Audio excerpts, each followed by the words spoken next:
52వ పేజీలో లాస్ట్ లో ఆపాం. 52 కదా, 52లో 52 లాస్ట్ లో జై బాబా. చూస్తాను. 52 లాస్ట్. అది ఇక్కడ మరొక ద్విపదలో హఫీజులా అన్నారు. అది అయిపోయింది. అది చెప్పుకున్నావా? అది చెప్పేసాం. ప్రీతముని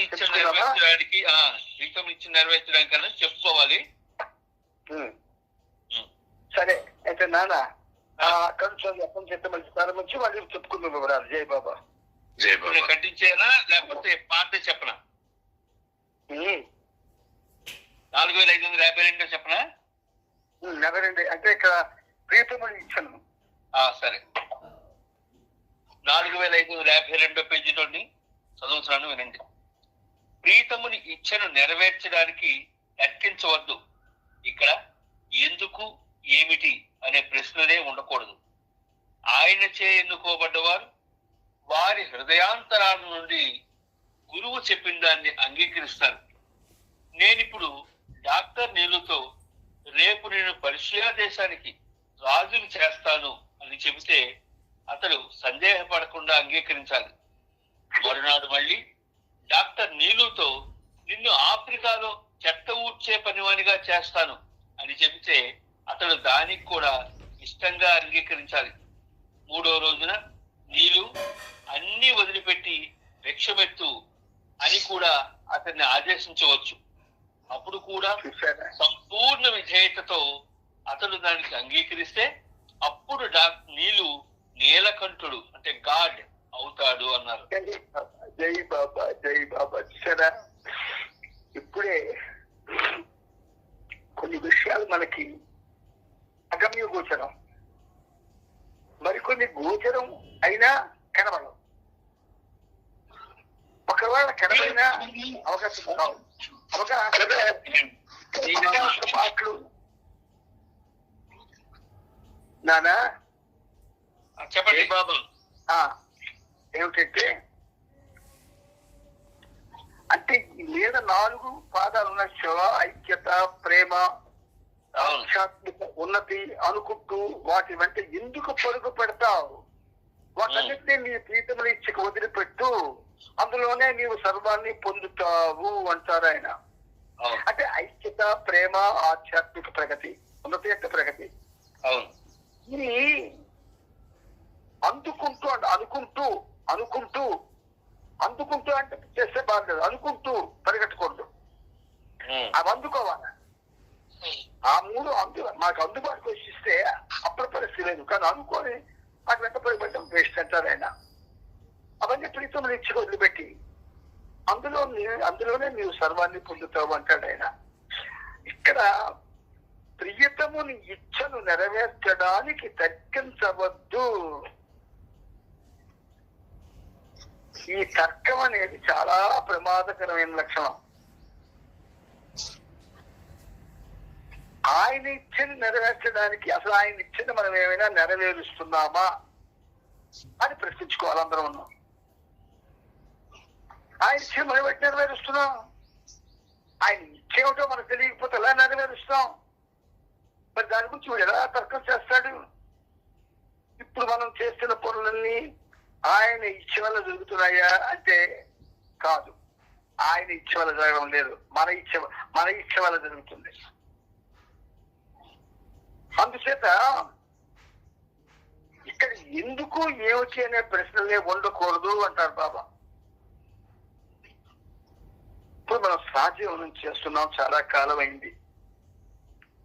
ఎవరు ఎందుకండి దేనికోసం చేస్తున్నారు, ఏమిటి వస్తుందండి అని ఒక ప్రశ్న వేసాను అనుకోండి, మన దగ్గర సమాధానం ఉంటాయి ఎవరిదైనా. అదే నన్ను అడిగారు అనుకోండి, గంట చెప్తాను దాని గురించి. అంటే మన దగ్గర స్వీకరించడమే తప్ప గ్రహించడం లేదు. అలా గ్రహించిన వాళ్ళకి గ్రహించడమే తప్ప ఆ లోతుల్లో ఉన్నటువంటి పరమాత్మ తెలియదు. అంటే మనకి ఏమి తెలుసునో ఏమి తెలియదో ముందు మనకు తెలుసుకోవాలి. అందువల్ల బాబా ఆయనచే ఎన్నుకోబడ్డవారు బాబా ఒక పాట రాయించాడు. ఎన్నుకున్న ప్రేమికులతో అన్ని ఆటలాడాడు. ఎన్నుకున్న ప్రేమికులతో అన్ని ఆటలాడాడు. మనం ఎన్నుకున్న వాళ్ళం కాదు, అంటే మనం ఎంచుకున్న వాళ్ళం. అందుచేత ఆయనకి ఎన్నుకోబడ్డవారు హృదయాంతరాల నుండి గురువు చెప్పిన దాన్ని అంగీకరిస్తారు. అందుకే మండలే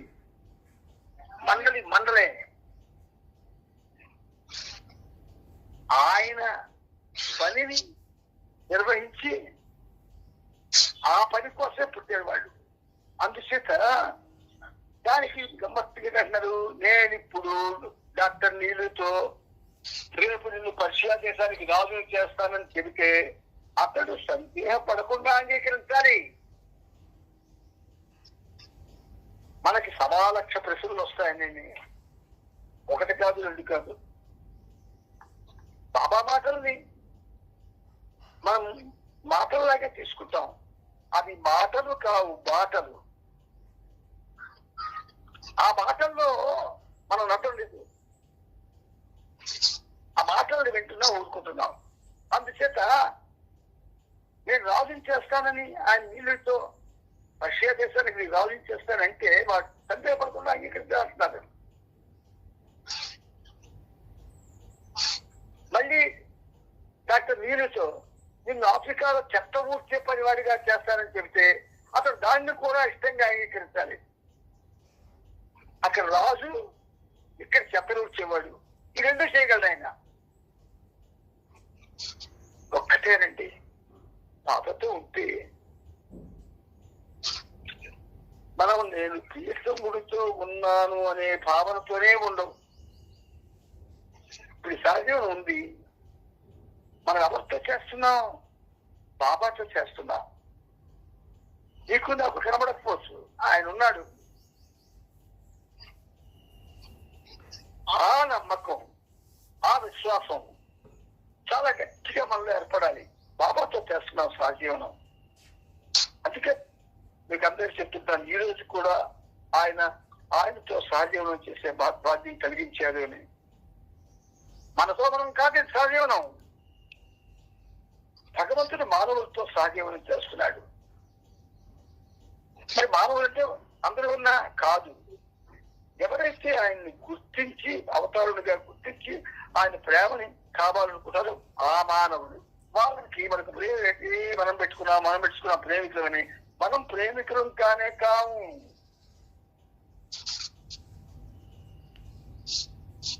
ఆయన భగవంతుడు, దేవాది దేవుడు అనే విశ్వాసం ఏర్పడింది లేదో తెలియదు, కానీ నమ్మకం మాత్రం ఏర్పడింది.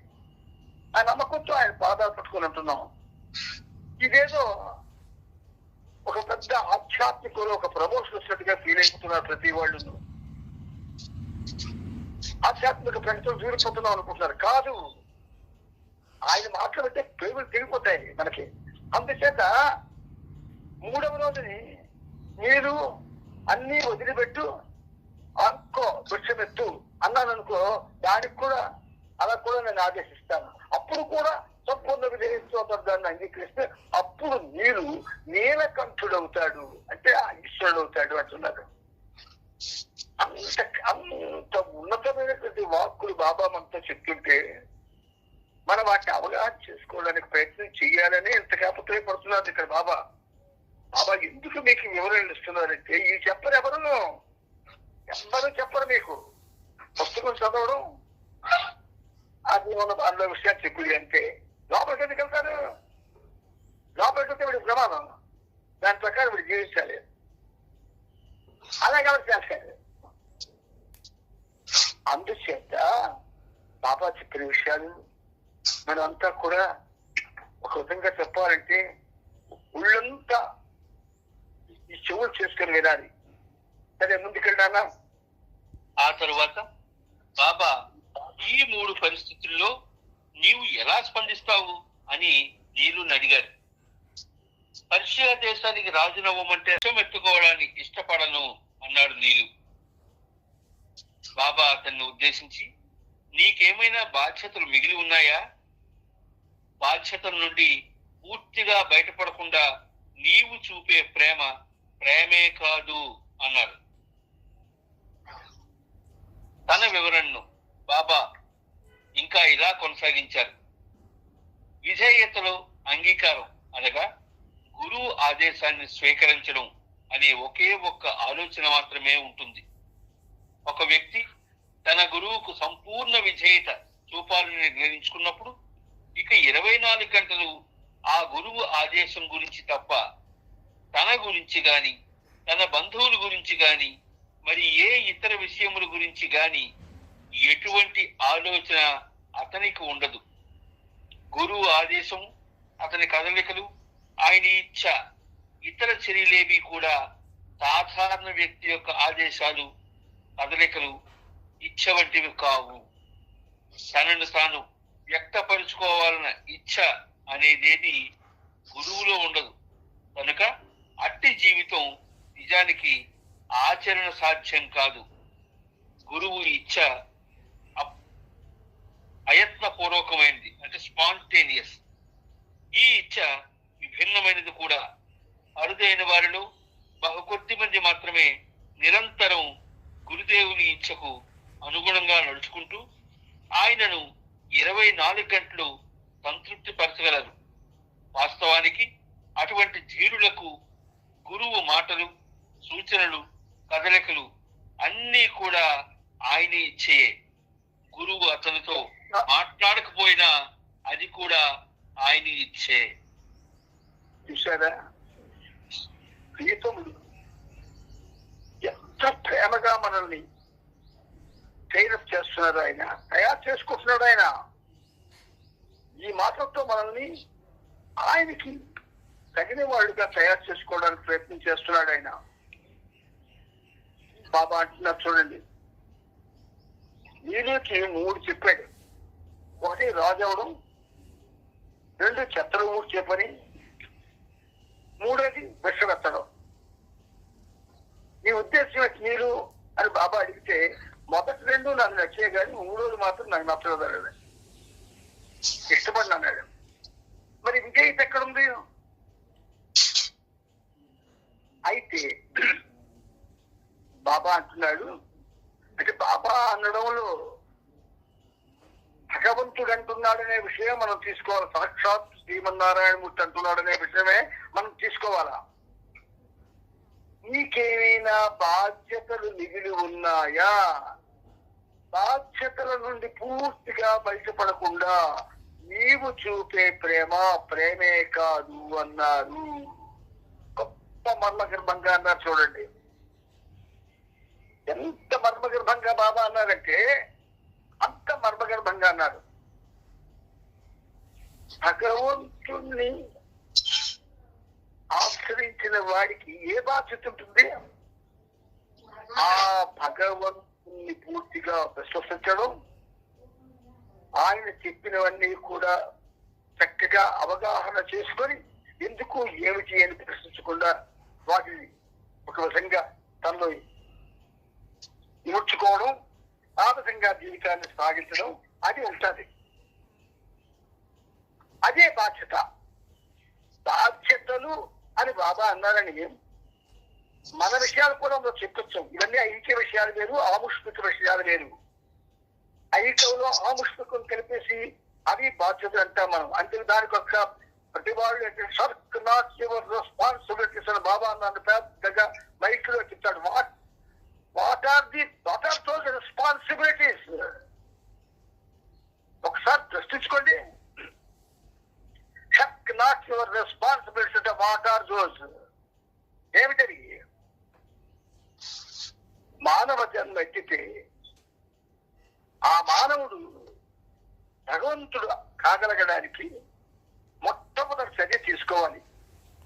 దానికి సంబంధించినవే రెస్పాన్సిబిలిటీస్. మరి ఐక్యమైనవి అసలు నువ్వు లేకపోతే నీకు ఐక్య బంధాలు ఎక్కడున్నాయండి? నువ్వు లేవని బాబా చెప్తుంటే నీకు ఐక్యం ఏమిటి?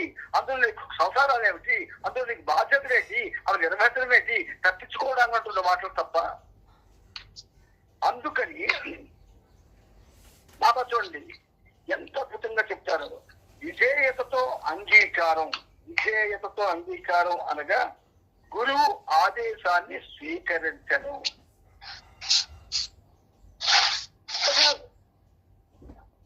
మనం అవగాహనలు మనకు సరైన అవగాహన రాకపోతే రకరకాలుగా అన్వయించుకొని మనం మాట్లాడతాం. మన అన్వయాలు కాదు ఆయన. అందుకే మీకు ఉదాహరణ చెప్తున్నాడు.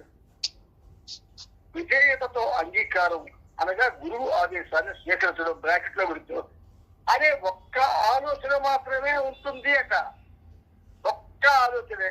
మరిక బాధ్యత లేకుంటాయి నీకు.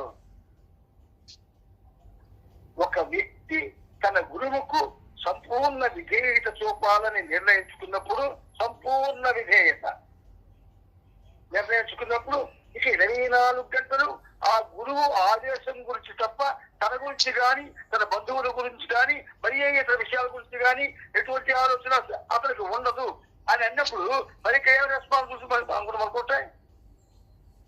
చక్కు రాచు రెస్పాన్సిబిలిటీ స్టేజ్కి స్పీచ్ ఇచ్చే వారికి కొంచెం తెలియాలా. అంటే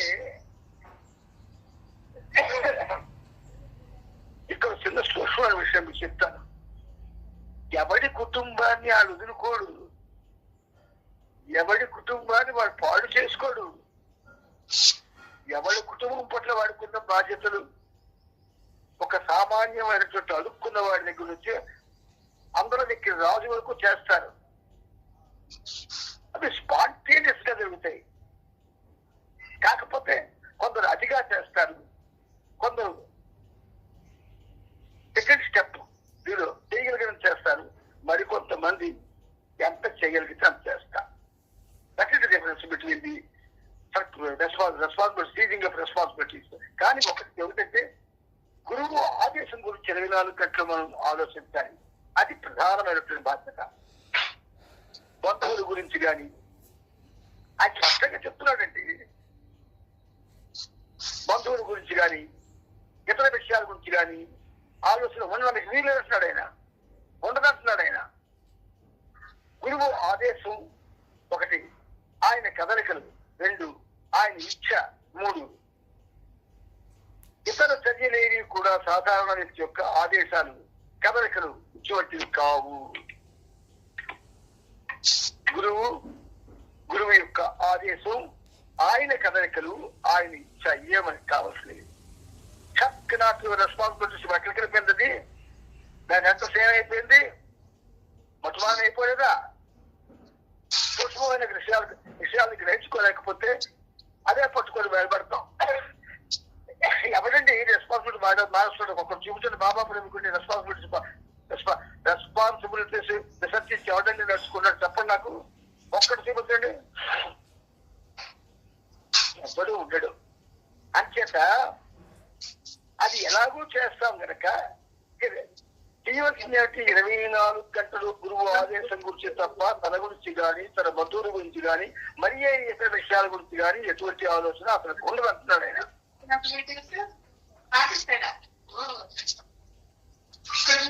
డిస్టర్బెన్స్. జయ బాబా ఎవరో మాట్లాడుకుంటున్నారండి, మ్యూట్ లో పెట్టుకోండి, మాట్లాడుకోండి తర్వాత చెప్పండి. జయ బాబా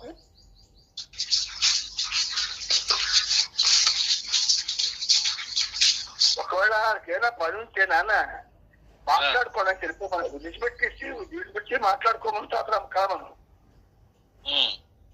మాట్లాడుకోవడానికి కాదు కదా మనం కలుసుకుంటుంది నాన్న, ఆయన మాటల్లో మునిగి తేలాలని. అందుచేత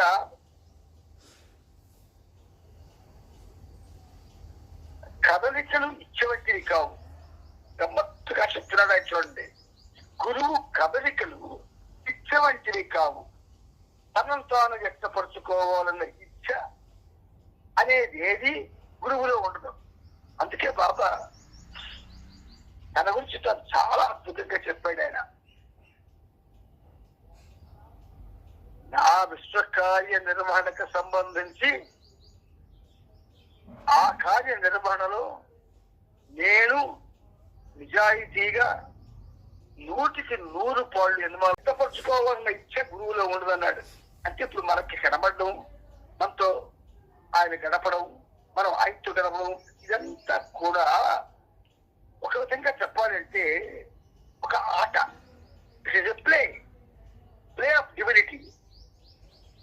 అందుచేత తనను తాను వ్యక్తపరుచుకోవాలన్న ఇచ్చ అనేది గురువులో ఉండదు. మరి ఇప్పుడు బాబా ఎక్కడో అనుకున్నాడండి, శరీరంతో మనకి ఎక్కడండి ఆయన కనబడ్డాడు. ఆయన ఫోటోలు తీర్చుకునే అవకాశం ఇచ్చాడు ఆయన. గుర్తుంచుకోండి, ఆ శరీరానికి ఫోటోలు తీర్చుకునే అవకాశం ఇచ్చాడు. ఇచ్చేమన్నాడు ఆయన, టాయిలెట్లు ల్యాబెట్లు కూడా పెట్టుకుని ఫోటోలు అన్నాడు ఆయన. అంటే రూప ప్రాధాన్యత ఇచ్చాడు అనుకున్నాం మనం. రూప ప్రాధాన్యత లేదు. ఎందుకంటే తనను తాను వ్యక్తపరచుకోవాలన్న ఇచ్చ అనేది గురువులో ఉండదనేసాడు కాబట్టి. మరి ఎందుకు పెట్టుకోమన్నాడు?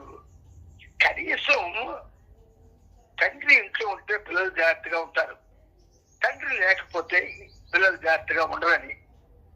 చాలా మర్మగర్భంగా ఉంటాయి ఈ మాటలు. తనలు తెలిసిన తాతలకు కూడా అర్థం కావు. అయితే ఇప్పుడు ఇలా మనం సజీవనంలో చెప్పుకోగలుగుతున్నాం. బాబా అవకాశం ఇస్తున్నాడు కనుక అట్టి జీవితం నిజానికి ఆచరణ సాధ్యం కాదు. ఇలా ఉన్నామా, ఒక నిమిషంలో మృత్యు వచ్చే చచ్చిపోతాం. ఎందుకది మన దృష్టిలోకి రాకుండా ఉంది ఆ ఆలోచన. ఈ క్షణం నేనున్నాను, రెండో క్షణం ఉంటానో లేదో తెలియదు. నా ప్రభువుకి నేను దగ్గరగా ఉండాలి, నా ప్రభువు కోసమే నేను జీవించాలనే ఆలోచన ఎందుకు రాదు మనకి? ఈ క్షణమే మంది, నెక్స్ట్ క్షణం ఏమవుతావో తెలియదే. మనం ఆయనతో ఉండొద్దా నిరంతరం? అందుచేత బాబా అంటున్నారు, తనను తాను వ్యక్తపరచుకోవాలన్న ఇచ్చ అనేది గురువులో ఉండదు కనుక అట్టి జీవితం నిజానికి ఆచరణ సాధ్యం కాదు. గురువు ఇచ్చ అయత్నపూర్వకమైనది, అంటే స్పాంటేనియస్. ఆయన ఇచ్చ కూడా అది దానికి ప్రయత్నం అంటూ ఉండదు. దాన్ని ఇచ్ఛాశక్తి అంటారు భగవంతుడికి ఆపాదించినప్పుడు. ఇక్కడ ఇచ్చ అన్నారు, ఇచ్ఛాశక్తిది. ఆయనలో అనేక శక్తులు ఉంటాయి, అందులో ఇచ్ఛాశక్తి ఒకటి. అది అయత్నపూర్వకమైనది, స్పాంటేనియస్ అట. అందుకే నీరుకి నీకు రాజుని చేస్తాను, ఊర్చేవానిగా చేస్తాను, చివరికి భిక్షనిస్తానంటే ఆ రెండు ఇష్టపడ్డాడు, భిక్షాసుడు ఇష్టపడలే. అందుచేత అరుదైన వారిలో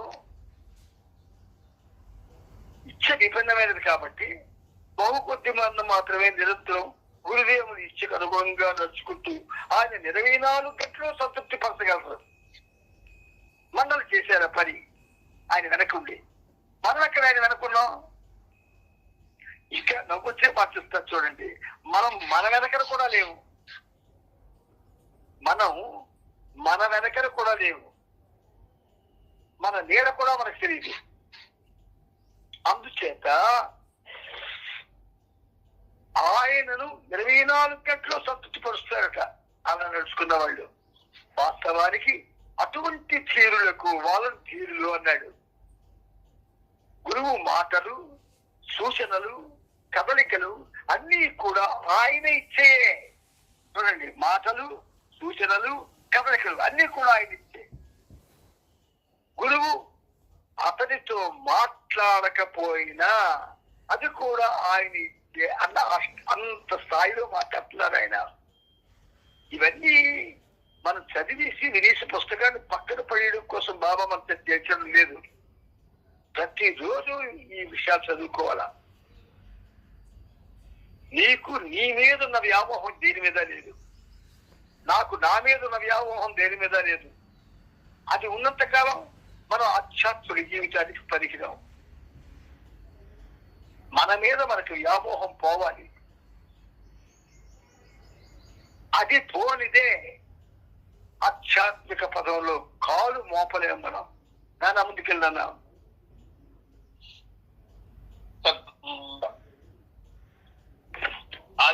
హృదయపూర్వకంగా అత్యున్నత స్థాయిలో ఉన్నవారు ఎవరిని పరీక్షించరు.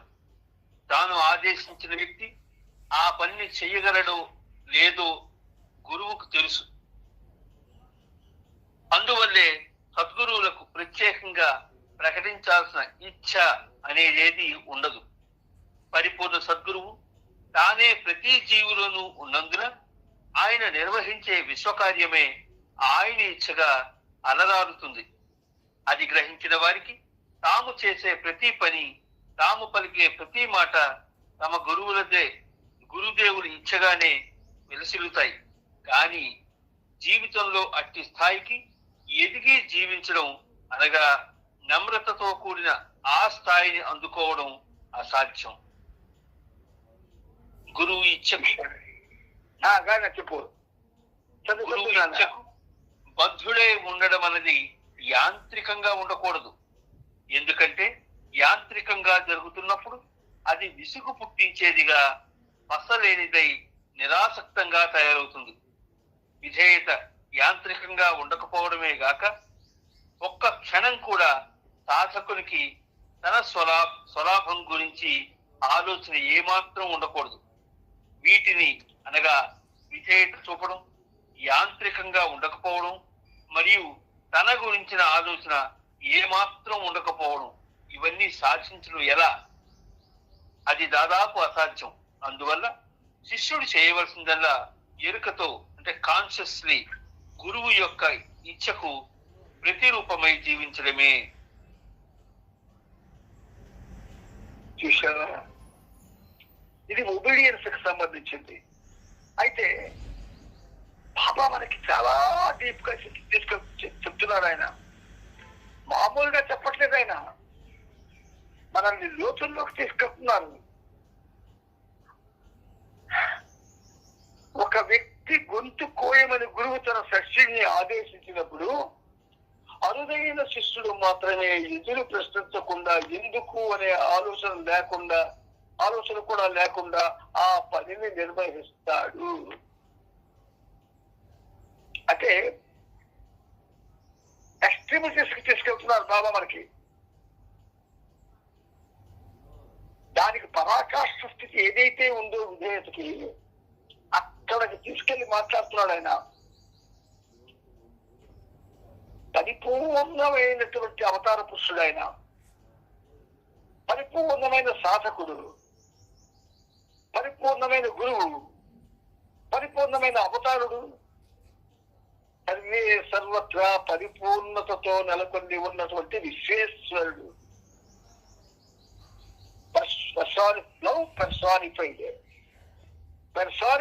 పర్సానిఫైడ్ అలాగా. అందుచేత నీ ప్రభు అంటే మన ప్రభు సామాన్యుడు కాడు. మనం సామాన్యంగా చూస్తున్నాం ఆయన్ని. అనన్య సామాన్యుడు. ఎప్పుడైతే గొంతు కొయ్యమని గురువు ఆదేశిస్తే ప్రశ్నించకుండా కోసేస్తాడో, వాడు గురువు ఆదేశాన్ని అని యథాతథంగా నిర్వహిస్తాడు. వాడు దాని పరిణామం గురించి కూడా ఆలోచించాడు. అందుకే తండ్రి పరశురాముడికి, తండ్రి మనకి పురాణాలు పుక్కిన పురాణాలు కావవి, మనకన్నీ కూడా మార్గదర్శకాలు. విజేయత యొక్క పరాకాష్ఠ స్థితి పరశురాముడు చేసి చూపించాడు.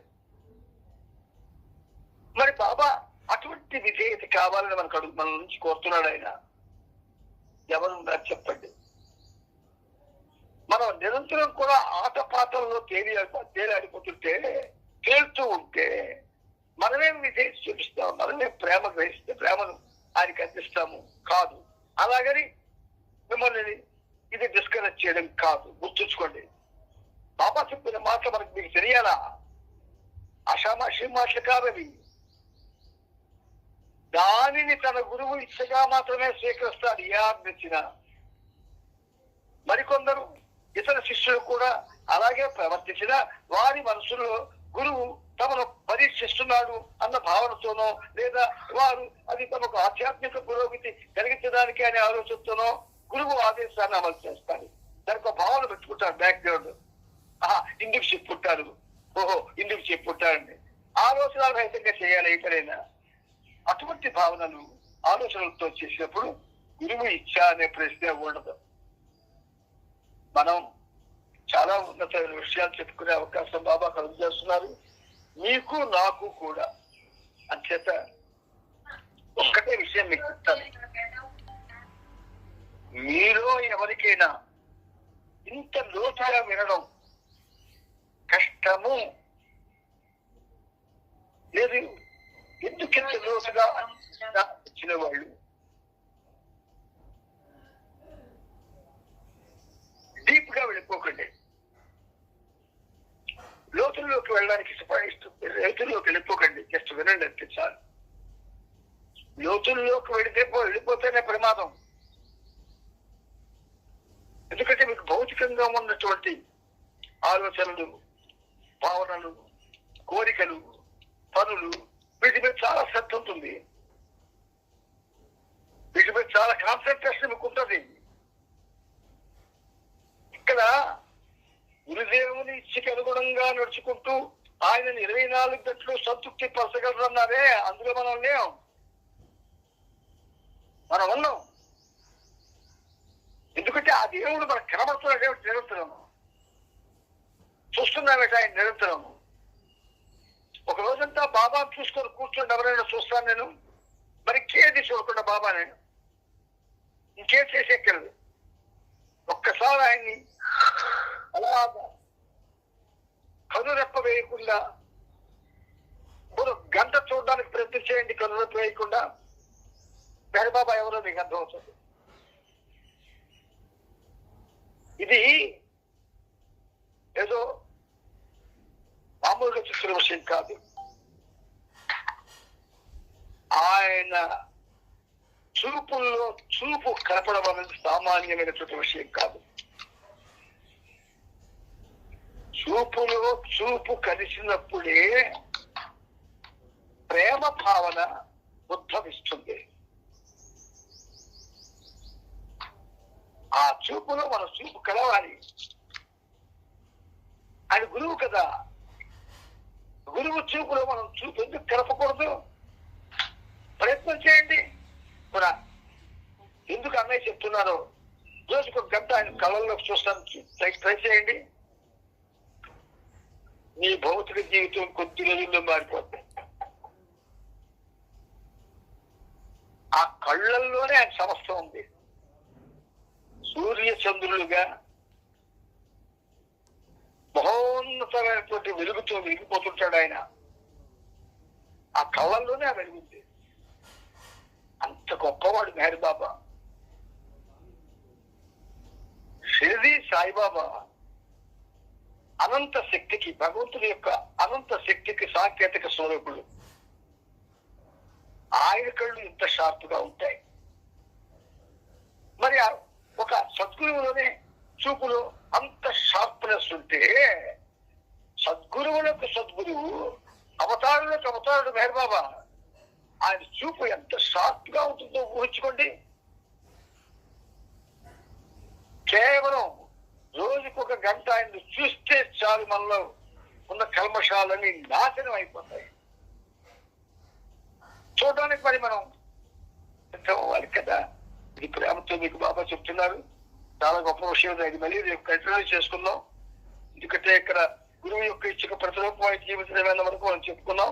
కానీ ఈ పేదాలనే చెప్పుకోవాల్సిన అవసరం ఉంది. మనం అందుకే సహజీవనం అంటుంది పేరు పెట్టుకున్నాం. ఆయనతో సహజీవనం చేయాలనేటువంటి ప్రయత్నం ఆయన చేస్తున్నాడు కాబట్టి లోతుల్లో వెళ్తున్నాడు ఆయన. చాలా కాదు ఇది సహజీవనం ఎవరితో? అవతారుడితో. కాబట్టి మనం మళ్ళీ రేపు రీక్యాప్ చేసుకుందాం. అందరికీ కూడా ప్రేమపూర్వకమైన జయబాబాలు. నాన్న శ్రీను, జయబాబా నాన్న. మళ్ళీ ఇది నేను ఇక్కడే అనే ప్రశ్న మన దగ్గర పెట్టుకుంటాను. నేను ఇక్కడ ఫస్ట్ పేరా 4554 ఫస్ట్ పేరా పెట్టుకుంటాను. జై బాబా. అలాగే జై బాబా. ఉస్తాద్ మెహర్ బాబా కి జై.